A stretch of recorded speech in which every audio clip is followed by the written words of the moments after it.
Sunday வந்தாச்சு. ஏன் இவ்வளோ ஹாப்பின்னு தானே நினைக்கிறீங்க?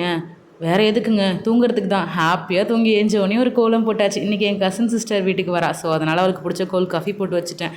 அதுக்கப்புறமா பொங்கல், சட்னி, சாம்பார் வச்சு காலையில் டிஃபன் சாப்பிட்டாச்சு. அவள் ஆக்சுவலாக நான் சிஸ்டர்னு சொல்லுவேன், பட் நான் சிஸ்டர்னு கூப்பிட்டதே இல்லை. அவள் வராளா, சரி சொல்லிட்டு சிக்கன் எடுக்கலாமேன்னு சிக்கன் மேக்னேட் பண்ணி வச்சுட்டு மீன் குழம்புக்கு தேவையான புளி, வெங்காயம், தக்காளி எல்லாத்தையும் சாப் பண்ணி வச்சுட்டேன். அதுக்கப்புறமா அதை போட்டு நல்லா வதக்கிட்டு அதில் புளி தண்ணி ஊற்றிட்டு மிளகாத்தூள்லாம் போட்டுட்டு கொஞ்சம் நேரம் ரெஸ்ட் எடுத்துகிட்டு இருந்தோம். ஃப்ரைக்கு தேவையானது எடுத்து ஃப்ரிட்ஜில் வச்சுட்டேன். அதுக்கப்புறமா நானும் என் ஹஸ்பண்ட், எங்கள் அம்மா எல்லாருமே வெளியே உட்காந்து ஜாலியாக பேசிகிட்டு இருந்தோம். அதுக்கப்புறம் சாதம் கொதிச்சுது. அதில் அப்படியே மீன் குழம்பு கொதிச்சுட்டு இருந்தால் அதில் போய் அழகாக மீன் எடுத்து போட்டாச்சு. இந்த பக்கம் சிக்கன் குழம்பு வைக்கலாம் மீன் அதுக்கு வதக்கிட்டு இருந்தேன். வதக்கினதுக்கப்புறம் நான் சிக்கன் கூடயே தனி மிளகாத்தூள் எல்லாமே போட்டு வச்சுட்டேன். ஸோ அதை போட்டு வைக்கும்போது செம்ம டேஸ்ட்டாகவே இருந்துச்சு.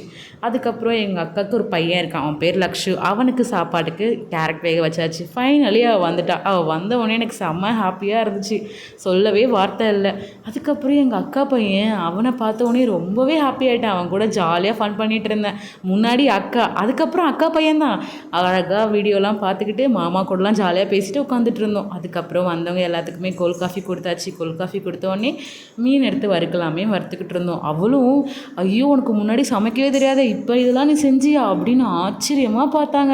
நான் நேற்று கேக் செஞ்சதுக்கு, கோல்ட் காஃபிக்கு எல்லாத்துக்குமே தான். ஆனால் இதில் என்னென்னா, சமைச்சதுக்கெலாம் எங்கள் அம்மா ஹெல்ப் பண்ணாங்க, அதனால தான். அதுக்கப்புறம் மேட்ச் பார்த்துட்டு ஜாலியாக பேசிக்கிட்டு டாட்டா பாய் பாய் சொல்லிவிட்டு அவள் கிளம்பிட்டா.